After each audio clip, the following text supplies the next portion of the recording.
Hi, I'm Adam. And I'm Joe. And together we're the Maladjusted Misfits. And this is the one where we talk about friends. And this week we have a special guest, our old friend, the party wizard, Dumbledore. Oh, Dumbledore called.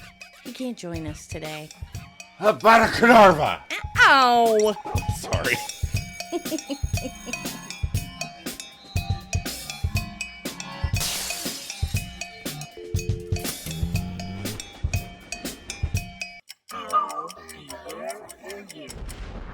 Welcome, Misfits, and hello to any new Friends fans that stumbled across our podcast. Every week, we rewatch the next episode in sequential order because that makes the most sense. And we break it down. And look up trivia. And give our own maladjusted take on the whole party episode.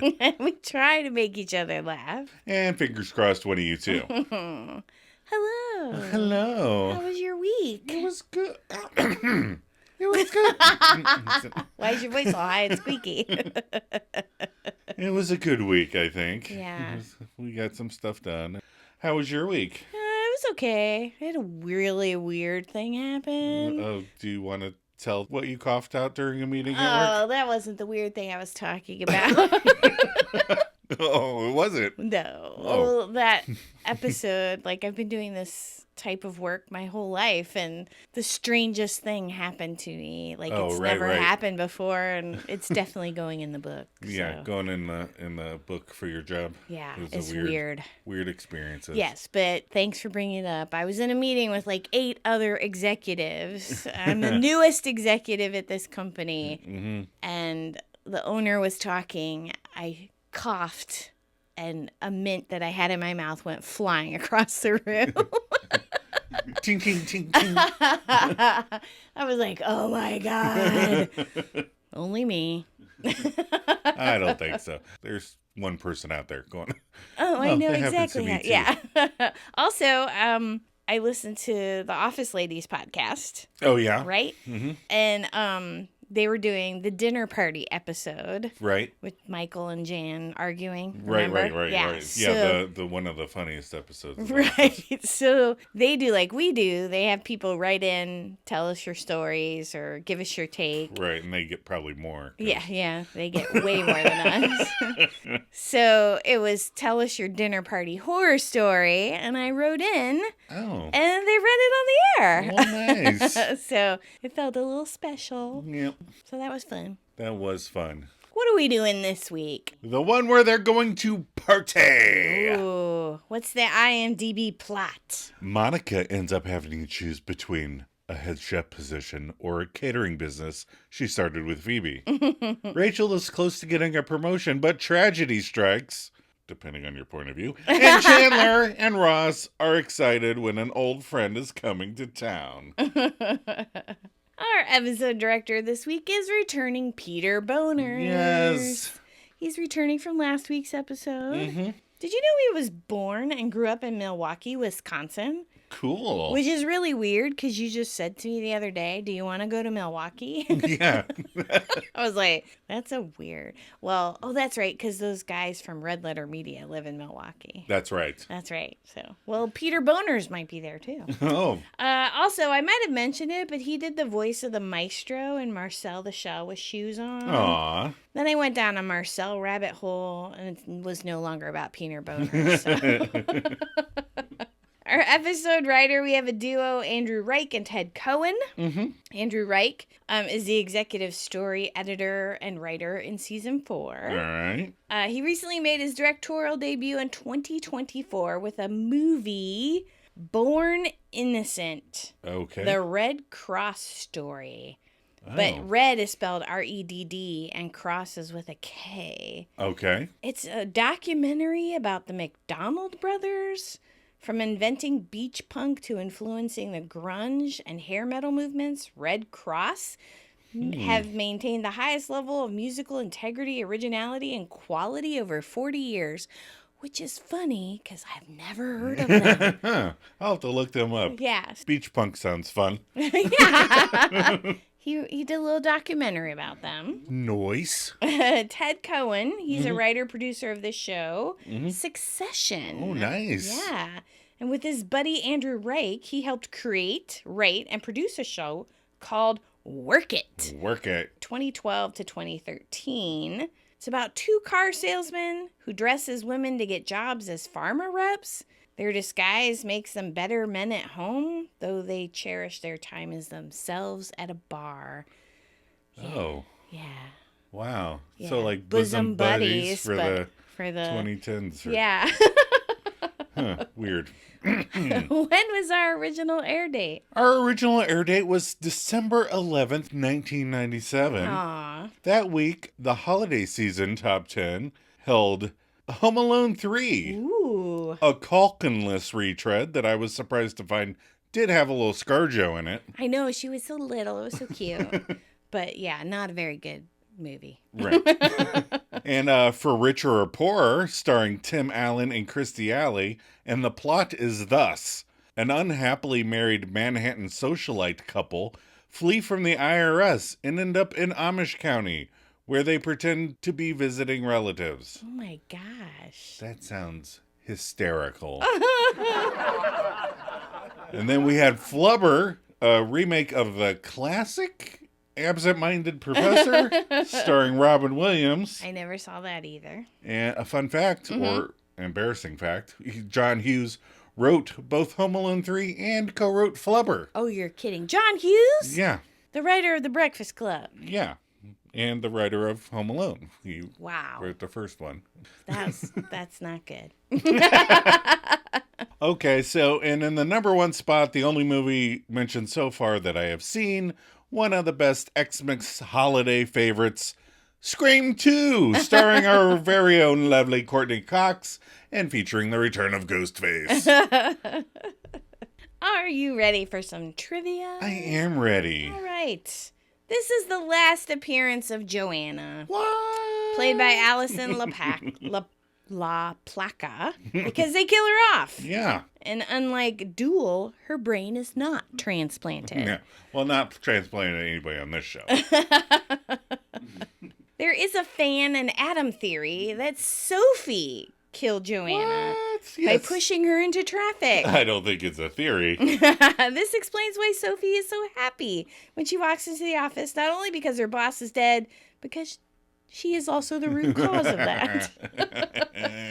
Joanna's death is the third death portrayed character on the series, after Althea, the one where Nana dies twice, and Heckles, and the one where Heckles dies. And this is the last time Monica is unemployed. She works as head chef at Alessandro's until she's offered the job at Javu. Right. Yeah. And Rachel's terrible interview is later repeated storyline that Ross has as he applies for the grant in season 9 and Charlie's boyfriend interviews him. Oh. It's full of sabotage. All right, what were your episode reactions? So, first let's start with the girls. Yeah. Rachel has a fun little roller coaster this week that I enjoy. Monica drops Phoebe like a hot potato for a job that doesn't even want her. And the boys wait around to have fun with a wizard that doesn't show up. It's like 80% fun. Yeah. 85. I kind of got my first big girl role by doing something similar to Monica. I told them how terrible a program was, and they put me in charge of it.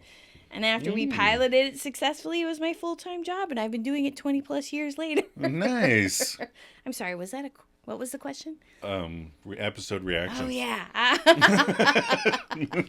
I like this episode. Joanna dying is kind of funny. It's pretty hilarious. Sophie's reaction, chef's kiss. Rachel's interview, Mon's new job, all good stuff. And then the guys do things too, I think. Yeah. Or they sit around and wait to do things. Right.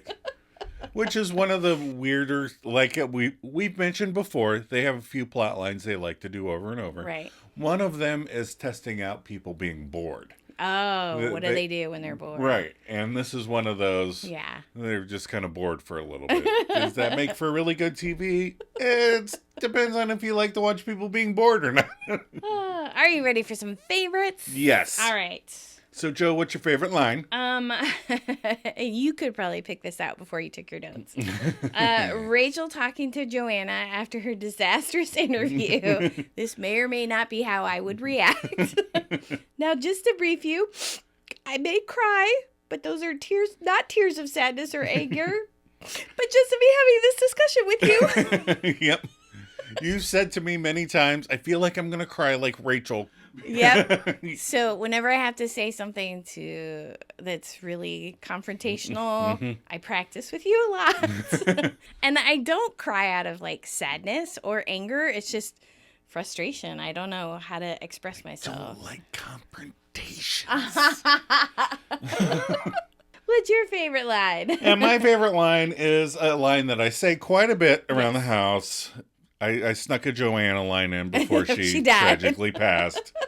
You can put your sad little muffin back in its drawer. Favorite moments. I'm going to go when the guys realize that they're too old to party like they wanted to. When they realize they want to take a bubble bath and listen to Kenny G. They're like, we don't have to be 21 anymore. We're 29. I like that. And they want to do the same things that I do at 52.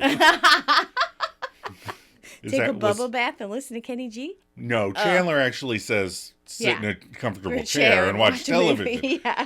I do not listen. I've never listened to Kenny G. No, me either.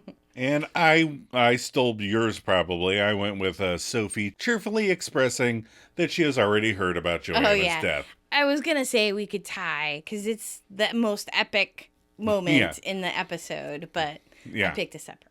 My favorite outfit, I am going to go with Sophie's morning outfit the next day. When she goes, I sure did. She's wearing an all black suit, but it has a white outline on the jacket. It's kind of cool. I mean, the day before she's in a lime green suit. So this is definitely her morning, Mourning.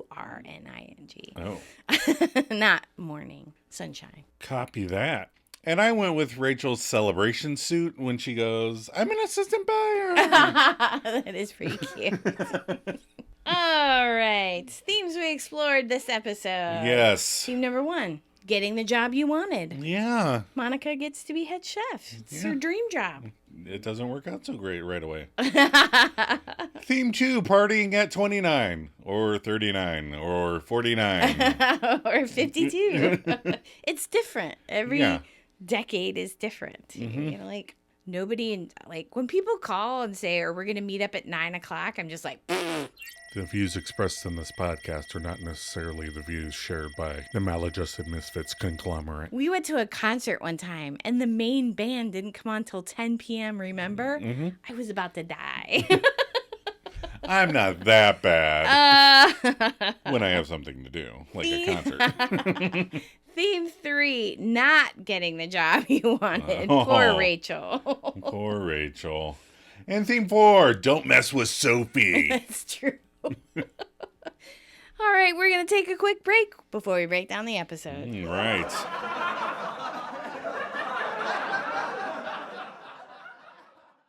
I'm so excited about having Monica come on board with us, although I do feel bad about having fired Chef Emilio. Tell him good luck with the cancer. It's like losing a member of the family. Of course, that was literally the case for several of you.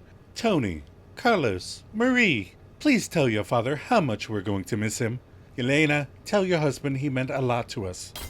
Now I know that Monica has a lot of great ideas for this place. Well, you all read the review. Nowhere to go but up, right? So without much further ado, I present to you our new head chef. I just want to say that with a pinch of excitement, a dash of hard work, and a dollop of cooperation, we can have the recipe. Are you gonna kill me? Yeah. I have it on tape.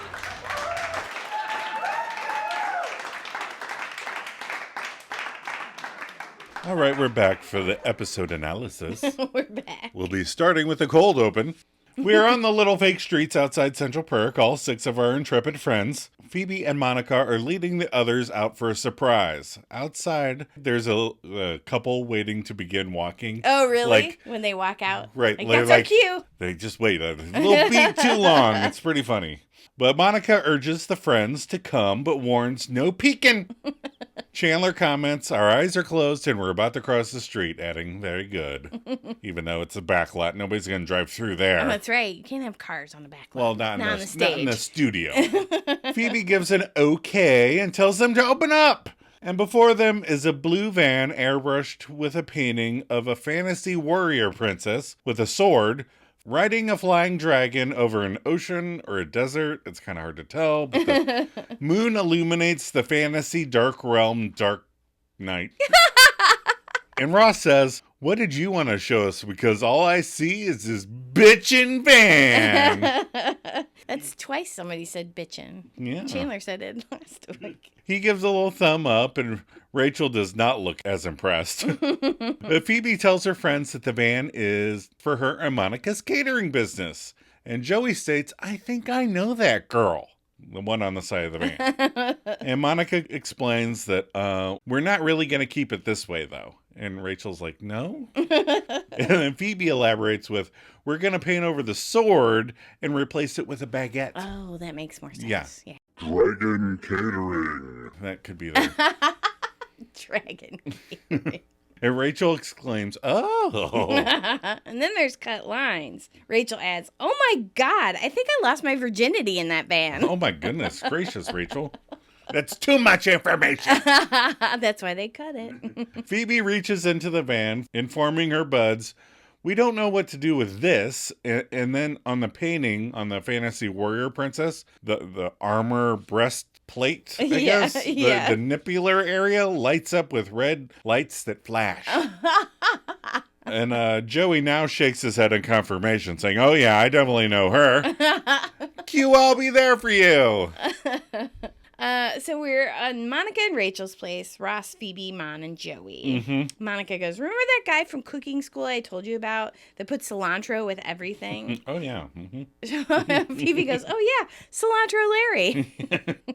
We don't have enough of those friends. You know, like I want to call people Cilantro Larry. Hey, his name is Cilantro Harry. Spackleback Harry. So Monica goes, well, I'm going to fill in for him as food critic for the Chelsea Reporter. Ooh. Ross says, wow, Monica, what an amazing opportunity to influence dozens of people. Yeah, if he was doing it, he'd add it to Geller Geller. He certainly would. Yeah. Phoebe goes, how could you say yes? What about our catering business? She's immediately, it's about me. Yeah. Monica goes, oh, no. It's only one night a week. And plus, I get to take you all out for a lot of free dinners. Ooh. Everyone's like, yeah. Phoebe goes, oh, in that case, yay. And she does a little side hop. Yeah. And then Monica gives her this strange look. And she goes, oh, that was me hopping on board. Oh. Monica goes, oh. Chandler comes bounding in and says, hey to the girls. And then to Ross, quick question for you. Are you ready to party? Ross goes, I don't know. I could maybe go out for a couple of beers, but there's this thing about bumblebees on the Discovery Channel that I was planning to watch. I don't know why I think it's funny that he said bumblebees. I know. I was laughing when he said it too. Maybe it's the way he just enunciated bumblebees. Right. So Chandler corrects him, no, I don't think you heard me. Are you ready to partay? Ross goes, no. Gandalf is coming to town? It's like Santa. Yeah. Chandler. Gandalf is coming to town. Chandler, equally excited, says, Kathy's with her parents. I have nothing to do, so tomorrow we're partying with Gandalf, dude. Ross goes, dude, we are so gonna party. Ooh. Phoebe goes, wow, okay, dude alert. And who is this guy? Ross goes, Mike Gandalf Ganderson, only the funniest guy in the world. So, Adam, a long time ago, you asked me to cast who I thought would play Gandalf, right? Yarp. And I think I would pick Vince Vaughn. Okay. I cast him. He seems like he would do crazy, weird party things. Right. And could talk both Ross and Chandler into doing those things because he seems a little cooler because he's taller. Okay, he's taller. But then I was like, what about Timothy Oliphant? Because he seems like he could talk them into anything too. Mm-hmm. But then I remembered he was just in Scream 2 and was a young guy. So I looked him up, and he's about 5 years younger than our friend. So the timing doesn't work. But Vince Vaughn is the same age as our friends. Right. So I'm going to go with Vince Vaughn. Right. See, now we have completely different takes on what Gandalf would look like and act like. And like, I'm thinking Ross and Chandler in, school, and I see Gandalf is more of like Harris from Freaks and Geeks. Oh my gosh, the guy with the mustache and the long hair? Yeah. Oh my gosh. Or like Moss from the IT crowd, a nerd's nerd, but without any pesky social anxiety to stop them from talking to anyone and everything. But like, But Moss doesn't seem like the type of guy that would party. well, I know, but like Harris does. He seems very like he's just open to it. Yeah. Yeah, like Mike from Stranger Things would be another. All right. Somebody who was definitely in a fantasy world stuff, not necessarily Timothy Oliphant kind of cool, but compared to Ross and Chandler, cool. Maybe it's because I wanted to see Timothy Oliphant. But Chandler's very excited and says, "I'm going to call and get off work tomorrow." And Ross goes, "I'm going to call after you." Chandler goes, "This is going to be so cool, dude. We never party anymore." Chandler and Ross do a little finger tickle motion to each other and go, "Woo!" Yeah, it's hard to imagine Timothy Oliphant doing that. Not that he can't be funny. He's hysterical in that. Santa Clarita Yeah, Diet. he's pretty funny in I that. love that show. I wish it wouldn't have ended. But Monica goes, "All right, were you guys smoking something in the back of our van?" Cool. And Joey Ross goes, might have been. "Oh, yeah, that's right." Joey goes, "Really? What do you mean you never have fun anymore? You have fun with me. Remember that time we saw those strippers and you paid me $50 to eat that book?" What book do you think it is? Like, do you think it's a small paperback or something thick? All I know is that whatever I picture, it's dirty and gross. Eat your V encyclopedia, Joey. Well, he mentioned strippers Right. and then eating a book, so I imagine something really gross. Oh, something that they found at the strip club. Yeah. Here, eat this copy of Catcher in the Rye. So Ross schools Joey and says, "You are going to love this guy. Gandalf is like the party wizard." Joey goes, "Well, why do you call him Gandalf?" Ross goes, "Gandalf the wizard? Hello? Didn't you read Lord of the Rings in high school?" Joey goes, "No, I had sex in high school." Yeah, truthfully, I only did one of those things in high school, and I still have not read Lord of the Rings. All right, so the next scene, we're in Rachel's office. Yes. Rachel is at her desk, as is Sophie, but pops up as soon as her boss, our old buddy Joanna, comes in reading from a binder, and Rachel asks Joanna if she could ask her something. There's an opening for assistant buyer in Junior Miss, and Joanna is still kind of distracted by the binder and stops Rachel right there, interrupting with, "Okay, but that would actually be a big step down for me." Rachel explains that she actually meant it for her. The hiring committee is meeting people all day, and Joanna now stops reading and pays more attention to Rachel, as she wishes she could say no, but Rachel can't stay her assistant forever. And then refocusing on poor little Sophie, she says for no reason at all other than to be mean, Joanna adds, "Neither can you, Sophie, but for different reasons." Oh my God. Rachel, now happy, admits that she's so glad that JoJo didn't have a problem with this, because if she did, Rachel wouldn't even considered applying for it. And then Joanna starts to say, "Well, really, in that case," and she's like, no. She cuts her off. "So that's why I'm so glad there's no problem." And Joanna claims to think it's fine, actually, because she's on the hiring committee, so there'll be at least one friendly face. And Rachel thinks that that's great. I don't know. That would be a big red flag to me. I would assume it would go off the rails, and maybe it's just because of the past bosses I've had. Oh, those past bosses. They sure do teach you what not to do. Joanna confides in Rachel, Junior Miss is where I started. Oh, I had to sleep with the ugliest guy to get that job. Oh, I don't like that. No. But Rachel says, "Really?" And Joanna shakes her head and puts her hand on Rachel to ease her. "Oh, no. And then she pauses and adds a sad, "Yeah."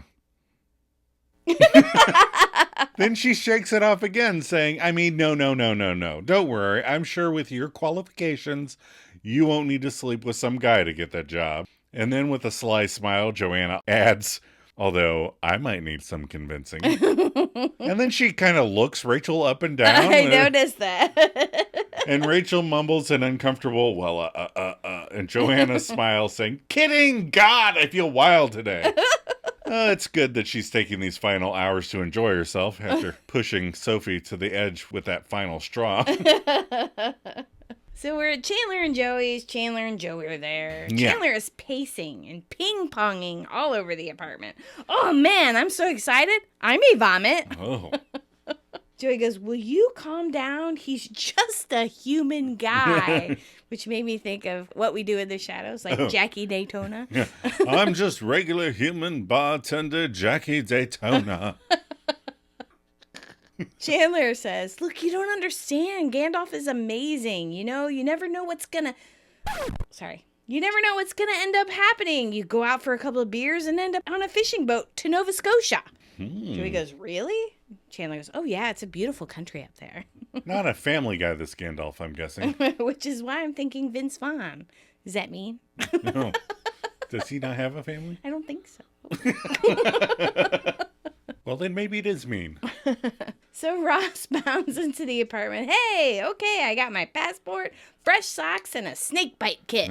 Oh. Chandler points out to Ross, it's not going to be exactly like last time. Joe grabs his backpack and says, all right, I'll see you guys later. Chandler and Ross are shocked. He's taking this so passively.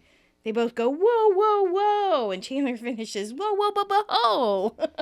Joey explains he has an audition, but I'll definitely hook up with you later. Where are you going to be around noon? Ross points out that they could be somewhere along the equator. Warm. Joey says, okay. And then he leaves anyway. Yep. The phone rings. Chandler answers it. Hello. He listens and he goes, it's Gandalf. And they make turkey noises like... Yeah. Another not Timothy Oliphant thing to do. Come on. So are you in town? And then he goes, oh, well, maybe next time. And hangs up. Maybe his wife did say he couldn't go. Ross sees the disappointment on Chandler's face. And what happened? Chandler says he's not going to make it. He's stuck in Chicago. And then Ross says the lamest line of the entire episode, possibly the series. Oh, man, Chicago is so lucky. Okay, calm down. This just in from ABC 7 in Chicago. Ferris Bueller and Gandalf the Party Wizard have just completed the best, most funnest weekend ever in the entire universe. Now back to your regularly scheduled program.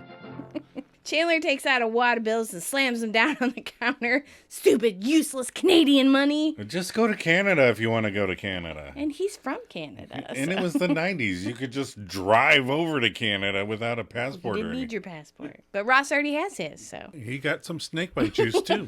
All right, so now we're at Bloomingdale's again.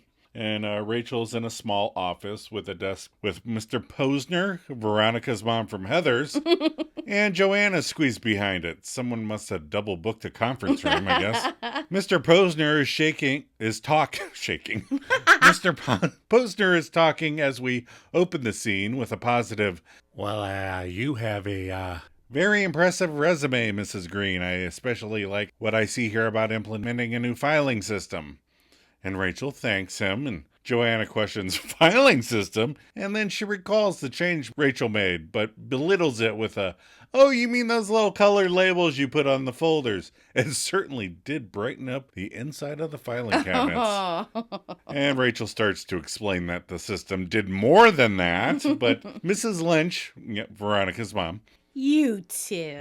Thanks, babe. She points out, I noticed that you've been trusted with a lot of important responsibilities. And Rachel is still putting her best face forward, says, Joanna has really been an incredible mentor toward me. Joanna downplays Rachel's contributions again, stating, Rachel has been really incredible in getting my morning bagel for me. It's amazing how she gets it right almost every time. Oh my gosh.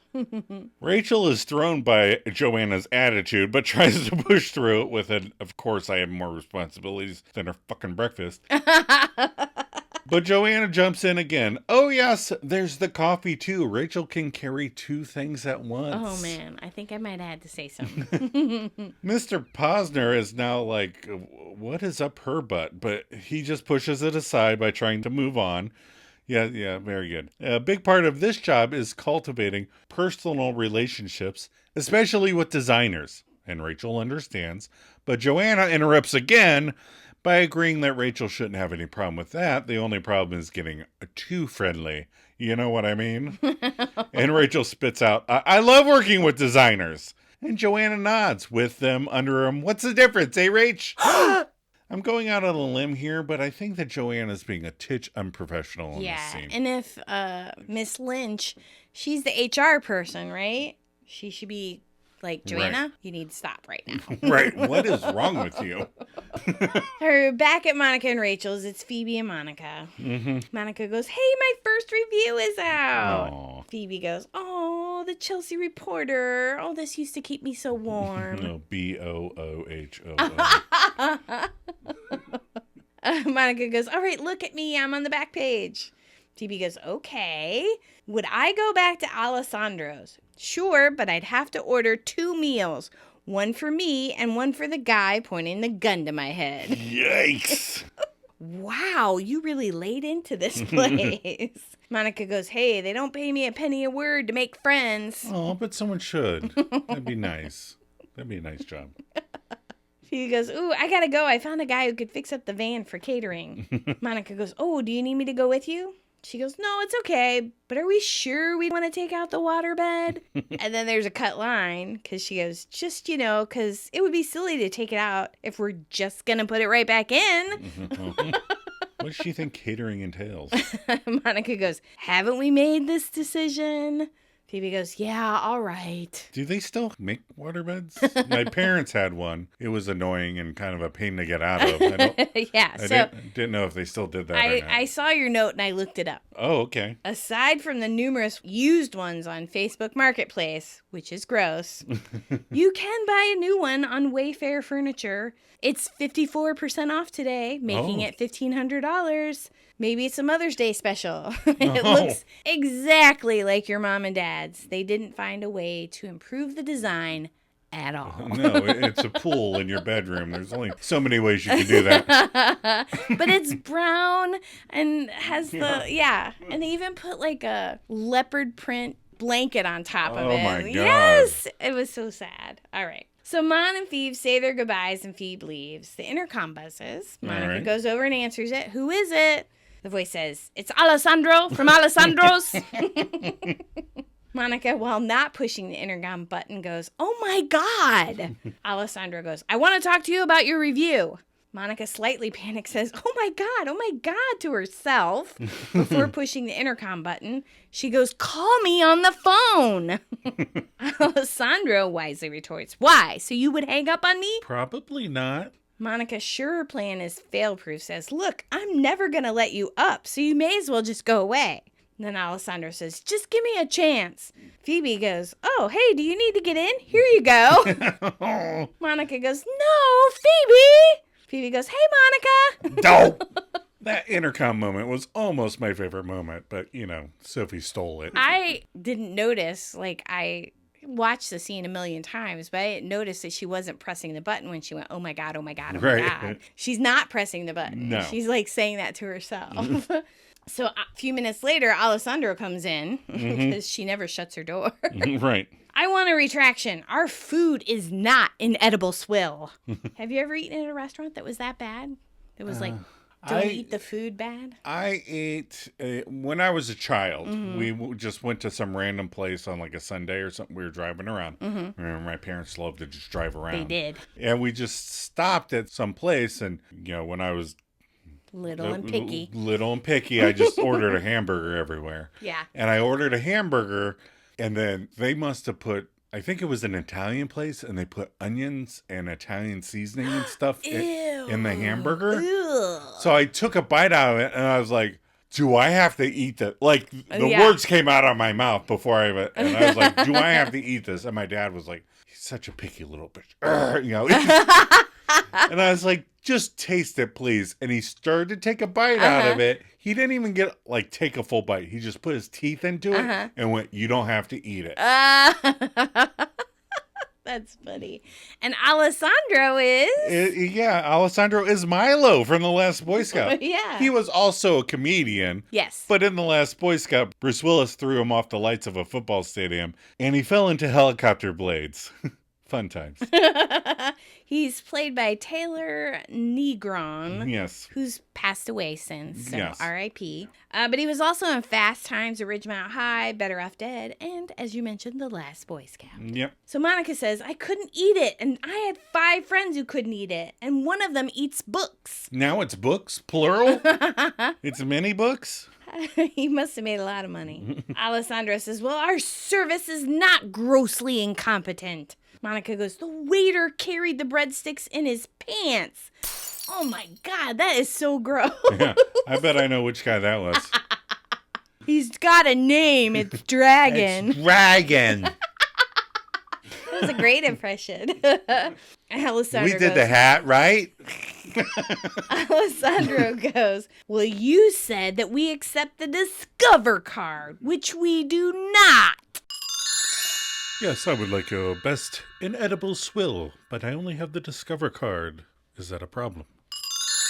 All right, I'll retract it, but I stand by my review. I know food, and that wasn't it. Your marinara sauce tasted like tomato juice. Ew. You should serve it with vodka and a piece of celery. We had Bloody Marys in Iceland Yeah. at the tomato farm. Yeah. It was really good. They were really good. Yeah. All right, so Alessandro goes, hey, I'm proud of that sauce. It's delicious. Monica goes, oh my God, you own an Italian restaurant and you think that tastes good? Where are you even from? Lebanon. Hand me those tomatoes. I'm going to show you what it should taste like. Come on, hand them. Alessandro goes, how long is this going to take? Because I got another critic to yell at. Yeah, this is just how he spends his weekends. Although Monica does pull the same stunt later. Right, when she goes to yell at the critic who Yeah. said her, yeah. And Bob does it too in Bob's Burgers. It's He just does. a standard restaurant thing, I think. All right, now we're at Joanna's office. Joanna is playing with scarves as Rachel tentatively walks in asking, Joanna, I want to talk to you about that interview. Joanna thought it went very well. And Rachel disagrees. No, it didn't. And that's what I want to talk to you about. And then she starts to cry before saying, now I just want to brief you. I may cry. And she chokes up a bit more.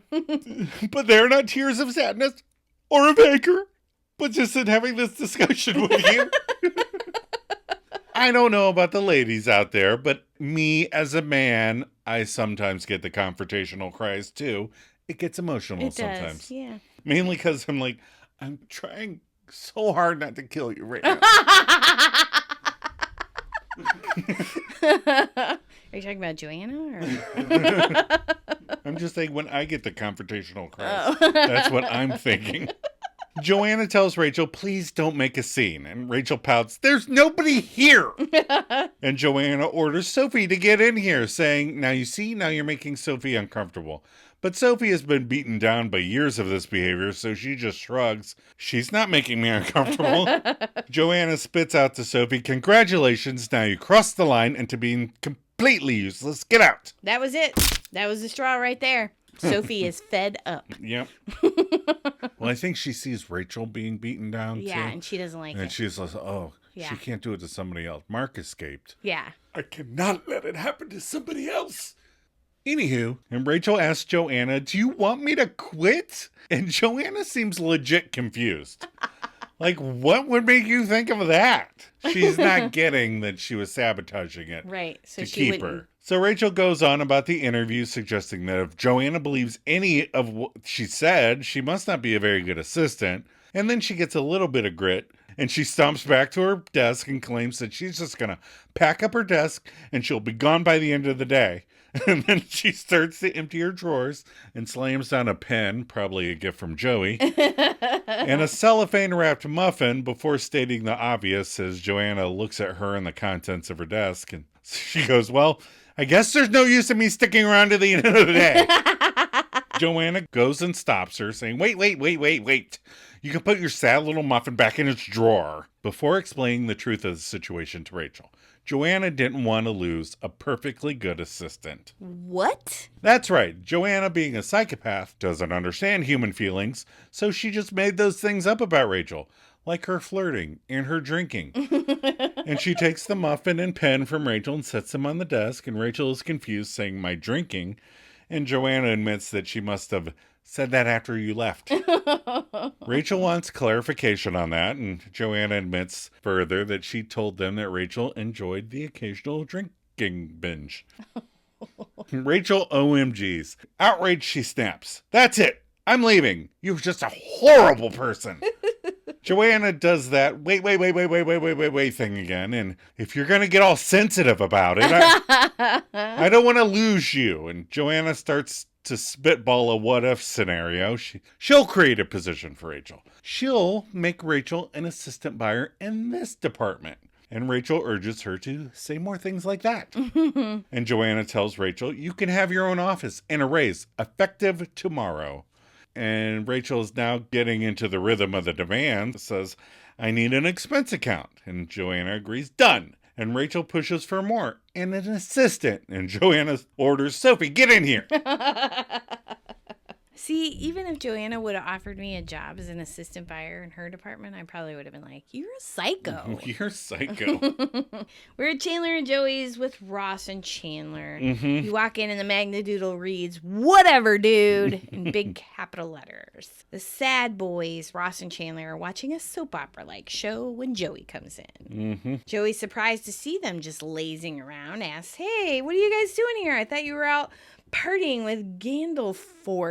Yeah, it's pre-movies, so he has no idea who these characters are. Ross goes, it's Gandalf, and he's not coming. So you've been sitting around here all morning? Ross goes, no, I balanced my checkbook. Chandler goes, yeah, and I gave first names to all the foosball players. This guy's name is Julio, and this is Paul. Ross goes, I can't believe you didn't come. They should call 1-900-555-FREAKO. Oh my God, no. I'm just going to stop you right there. Oh, okay. Put the brakes on that train. So Joey says, so what if he didn't come? We can still go out and party ourselves. Chandler goes, oh no, Gandalf, we'd be out all night. Ross goes, yeah, we'd meet total strangers and hang out with them. Joey's not impressed. Well, we could do that.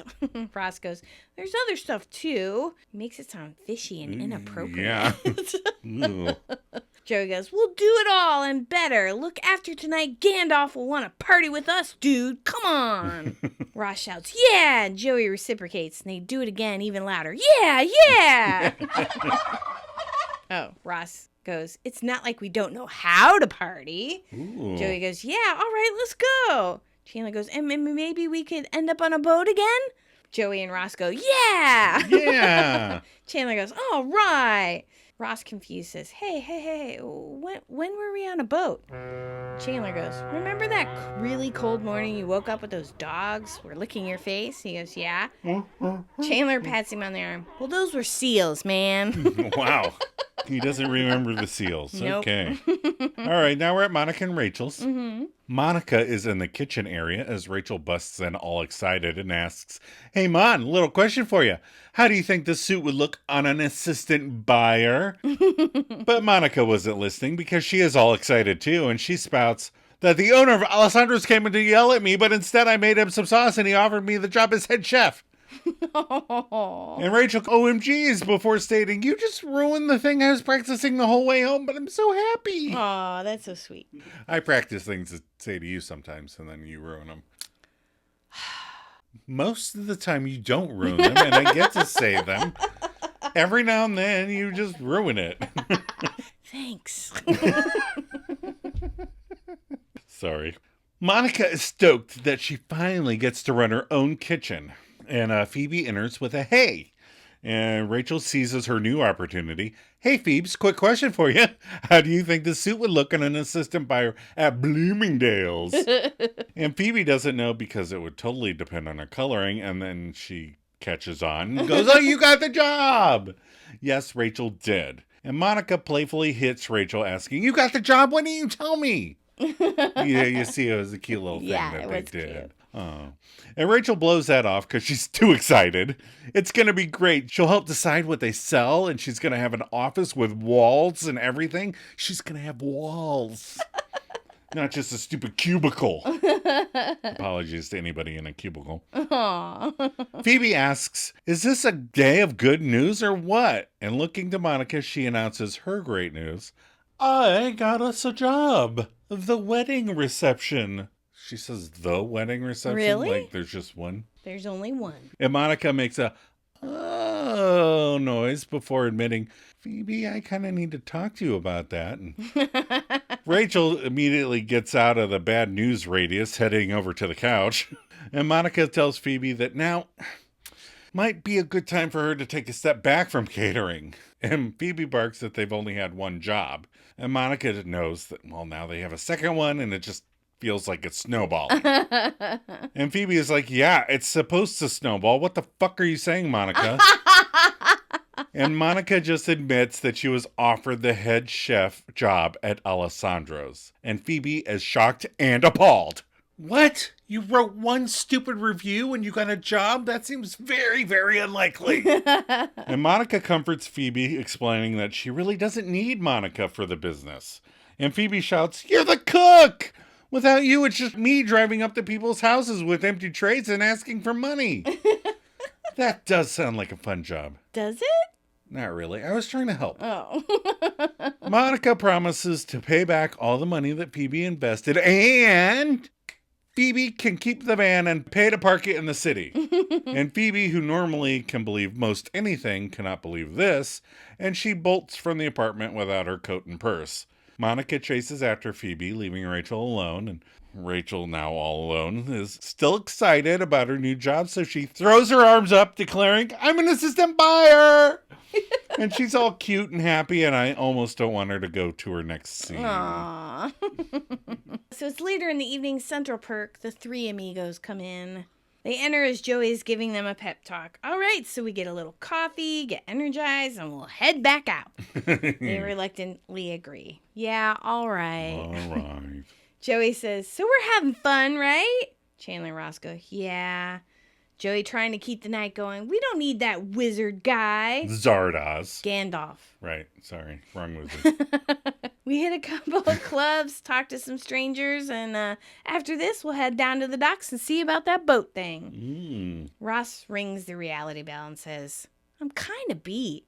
Chandler quietly says, actually, me too.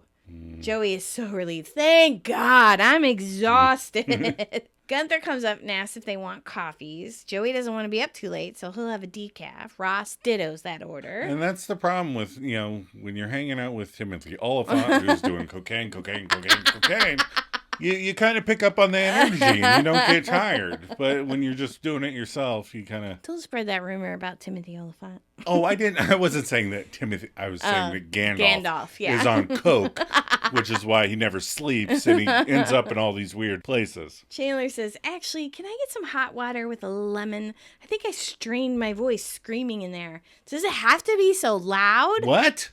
Stop it. I know, I was over at my parents this weekend. I said, they can't hear for shit. You were like, what?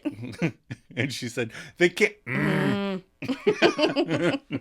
Joey agrees. I can't hear a word you're saying. My ears are so ringing so bad. Ross points out that he's glad he brought the extra pair of socks. I used them as mittens. I didn't want to touch a thing in that last place. I love Chandler's little ew fingers. No. Ross asks, how sad are we? And Joey agrees. Chandler says, whoa, no, you know what? We're not sad. We're just not 21 anymore, I'm 29 years old, damn it. And I want to sit in a comfortable chair and watch television and go to bed at a reasonable hour. Wow, it's 8:30. That is late even for a Friday. Any chance you get, huh? Knock it off, mister. That's another movie quote. We'll talk about it later. Yeah. If she lets me. Maybe. Joey and Ross both agree, yeah. Joey continues, yeah, and I like to hang out in a quiet place where I can talk to my friends. Chandler and Ross, yeah. Ross brings it full circle with, and so what if I like to go home, throw on some Kenny G, and take a bath? Joey goes, nope, we're 29, we're not women. Oh. Joe, do you like listening to Kenny G play his recorder thing? You mean his soprano saxophone? Yeah, no, I'm not a fan. Oh. I'm sure it's very nice. It's calming when I'm in the elevator. All right, now we're at Central Perk. Phoebe is all alone, looking pissed as Monica comes in with her purse and a little notebook. Monica's glad Phoebe decided to hear her out, and Phoebe is reluctantly hearing. Monica has been doing a lot of thinking. A lot. Now, she is being super positive, trying to spin the setback into a, I don't know, set forward. In fact, she came up with a whole bunch of businesses that Phoebe can do in her waterbedless van. For instance, Mom suggests she could be a flower delivery person. Nope. A bakery delivery person? Pizza? Fuck you, Monica, no! Monica sees a pattern and concedes. Even though she's got a whole bunch of stuff in this area, she's getting the feeling that Phoebe doesn't want to deliver. Yeah, that's right. Monica guesses that if she doesn't want to deliver, then she probs don't want to pick stuff up either. And she's right, Phoebe does not. And Monica is losing her smiling positivity. And at a loss, Monica gives up, suggesting, let's just do the catering business.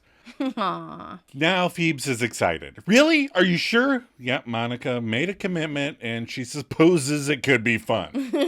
And Phoebe agrees it will be fun. And they hug and Phoebe grabs the little notebook saying, ooh, let's plan the wedding reception. And Phoebe flips a page in the notebook and then another page before saying, wow, you really wanted me to do something with this van. And she's flipping and she's starting to see the writing on the wall. The writing with lots of van ideas. Phoebe has a change of heart. You know what? I want you to take this chef job. Really? In the face of defeat, Phoebe admits that's what you really want. And she doesn't want to be the reason Monica's unhappy. And that would just make her unhappy. And Phoebe really doesn't want to be the reason Phoebe is unhappy.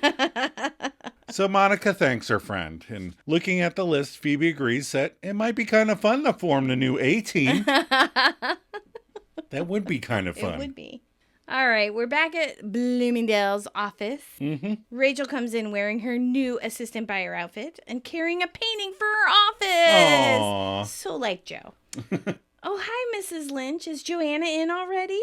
Mrs. Lynch comes out of Joanna's office carrying a small lid to a box full of personal items. I mean, it took me 2 boxes, 2 bags, and a chair when I left my last place, and I only had a cubicle. Anyhow, it's not about me. Well, she said, that's the stuff she was stealing before Joanna's relatives came in to take the stuff out. So she says, oh my goodness, you haven't heard. Rachel, whipping her hair, says, heard what?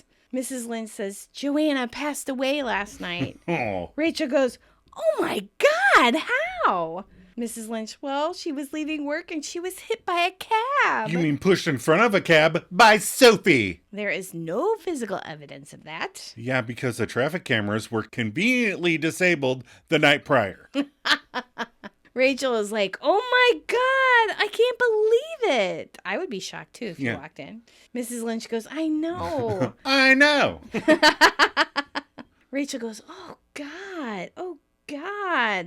And then realizing what's happened, she goes, oh, God. Oh, no. Mrs. Lynch reacts by saying, oh, I didn't realize that you were so close. Yeah. Rachel goes, yes, so close.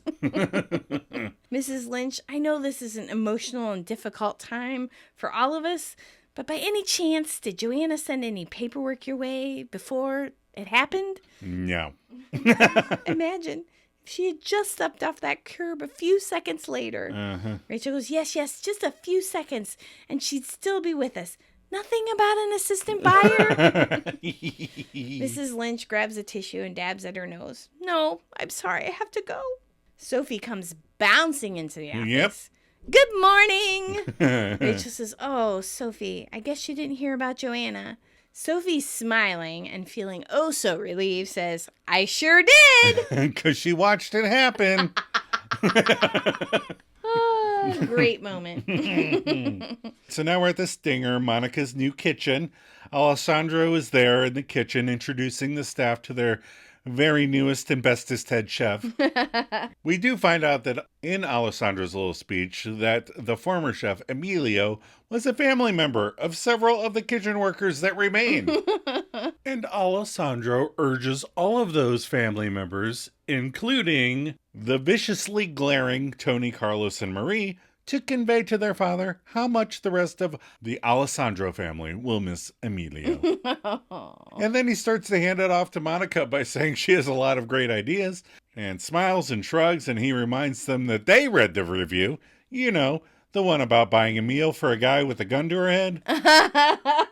And this new group still seems slightly standoffish as Monica starts reading her Geller prepared note cards.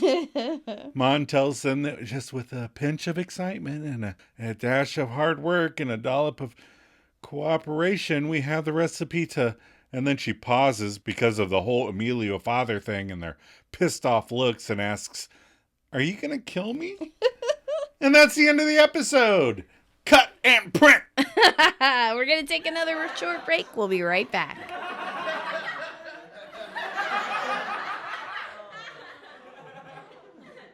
Oh, hi, Mrs. Lynch. Is Joanna in already? Oh my goodness, you haven't heard. Heard what? Joanna passed away last night. Oh my God, how? Well, she was leaving work and she was hit by a cab. Witnesses think she may have been pushed. Oh my God, I cannot believe it. I know. Oh God, oh God, oh God. I didn't realize she was so close. Yes, so close. Mrs. Lynch, I know that this is an emotional and difficult time for all of us, but by any chance, did Joanna send any paperwork your way before it happened? No, nothing. Definitely not about promotions or job titles. Imagine if she just stepped off that curb a few seconds later. Yes, just a few seconds and she'd still be with us. Nothing about an assistant buyer? No, nothing. Nothing about buyers or sellers. I'm sorry. HR should be by for your drug test in a few minutes. Drug test? Yeah, all that stuff Joanna said in your interview yesterday was reported to HR. Good luck. I have to go. Oh, man. Good morning. Oh, Sophie, I guess you didn't hear about Joanna. I sure did. I have pictures if you want to see them.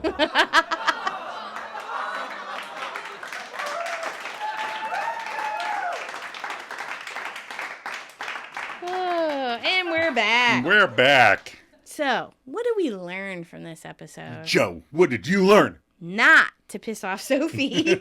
And as you get older, you have to adjust your partying style. That's right. What did you learn? I learned that Joe and I have very different ideas of who this Gandalf is. Monica never really wanted to cater, and Sophie can stand up for herself. In a murderous way. What are your final thoughts? Nepotism doesn't make a good restaurant. No. And don't celebrate until you cross that finish line, Rachel. I want to try and make homemade sauce with fresh tomatoes. What do you say? Sure. That sounds fun.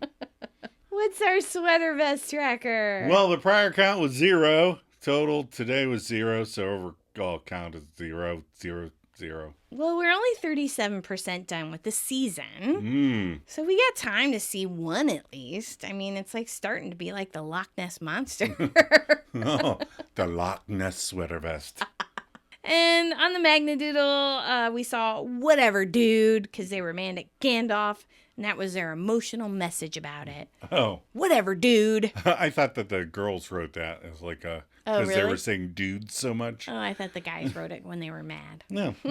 Again, different interpretations. All right. What is the rating for our episode this week? All right. This is one of the lowest rated episodes of the season with a 7.7 out of 10 stars with 5,200 ratings on IMDb. And this is one of the most popular seasons, so... Yeah. You got to have a good and a bad. Right. You got to... They peaked with the Chandler thing, and yeah. they're going down a little bit before they... And then they come right back with the embryos episode. Yeah. With that's one of my favorite episodes. Yep. My favorite It's episode, coming too. up. No, Yeah. it was one of my first. Favorite episodes. Yeah. That's when you were like, okay, I'll watch The Friends. No, that was the one before we started the podcast. You were like, what do you think your favorite Friends episode is? And I was like, the one with the trivia game. Yep. It's so funny. Yeah. I love it so much. All right. Well, I dropped the ball this week. I did not ask any contributions from our friends, Oh. our podcast listeners. But I can read a semi-funny IMDb one. 'Cause... Okay. Let's close it out with some semi-funny IMDb reviews. So they rated this a 2 out of 10. Wow. Yeah. This is really one of the worst Friends episodes. I always hated it and probably won't watch it again. Well, that's your prerogative. So, they're 29 and too old to enjoy partying? Please. Yes, when one gets older, one doesn't party as often, but one can still have fun. It is just that some people never were able to party to begin with. I'm pretty sure much of all the characters were like that. There is no way I believe that Ross ever partied real hard. Wow. And now that they became even lamer than they were, we should believe that this is a normal for adults? Whatever. Wow. Yeah. He's taking a lot of umbrage with the fact Right. that they... Everyone is exactly the They're same. not partying, man. I also don't like that Phoebe and Monica didn't do their catering business. It had more potential for fun episodes. Plus, it would have been better for both of them when it would really take off. But of course, Monica is selfish and not very good at thinking things through. Right. Of the two of them. Right. Monica's the selfish one that doesn't think things through. The story with the assistant buyer was pretty lame too. Yes, as I believe that she was such a great assistant that Joanna would create a position for her. The only good part of it all was Sophie at the end, which is pretty hilarious. Yes. We do agree with that. Not a fan of that episode, whoever wrote it. So, but He's that's like, okay. Fun Bobby and Gandalf deserve their own series. What is it with these lameoids? And then he did 4 shots and fell asleep. I was never a partier growing up. I didn't have my first alcoholic drink until I was well into my 40s. Well, I was never a partier, but I mean, I went through a phase where I was never going to sleep until Yeah. 6 o'clock in the morning. Yeah.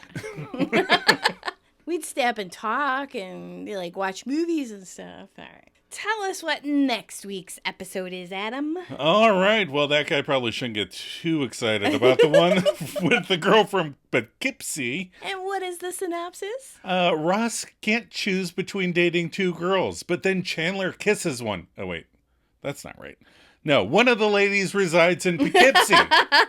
Chandler pimps Rachel out for personal gain, and Monica hires Joey so she can fire Dragon right before Xmas. Oh, I do like this. And I think we might get a sweater vest. We might get a sweater vest? Because he's going to be at work. Oh, yeah. And he tends to wear sweater vests at work. So, Mm. All right. Are you ready for some Maladjusted content. I am ready. So tell them all about Frankie Freako. I made a couple Freako references throughout the podcast today. I tried stopping people. But I saw Frankie Freako. It's a fun little movie. It's on Shudder now. Yeah. I don't It's know. not a scary movie. No, it's not No. very... I think it's rated G. It is banana crackers, though. Yeah. It is out there. So you got to put on your... I'm not going to take anything in this movie seriously. Right. This is pure fun goofiness, and Right. you make fun of it. Like, don't expect a life story out of this movie. Oh, no. See, I'm completely different. I love this movie. I think it's hysterical. I think it was life-changing for me. It gave me a lesson I needed at this point in my life. All right, now you have to watch it so you can see what Adam's talking about. All right, but check it out if you It want kind some of goes craziness. with this week's theme of partying Yeah, and yeah. getting your Freako on. Yep. So check it out if you can. And then we took the girl kid this weekend to see Thunderbolts. Thunderbolts! And have you seen the commercial with Sebastian Stan? There's a poster for Thunderbolts, and then he walks over and hangs a poster that says New Avengers. No. So it's fun. It's fun. Yeah, the Marvel movies. I love David Harbour. Yeah. He's so funny. I love Sebastian Stan. He's so good looking. I love Florence Pugh. Yeah, she's really good.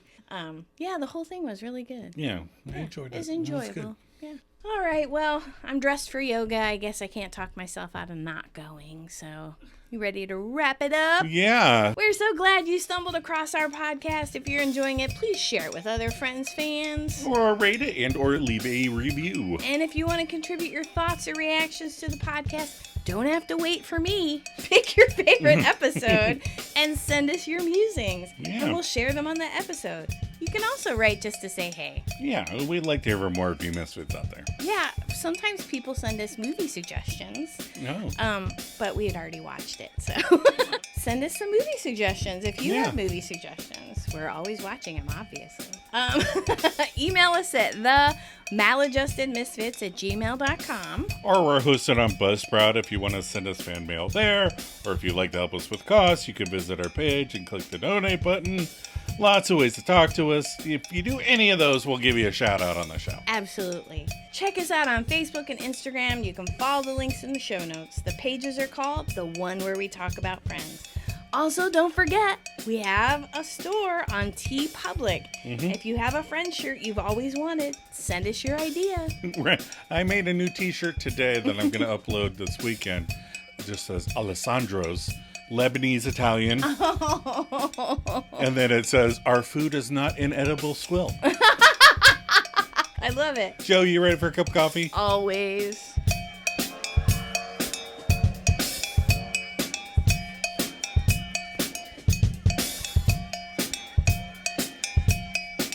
Hey, do you need to get in? Here you go.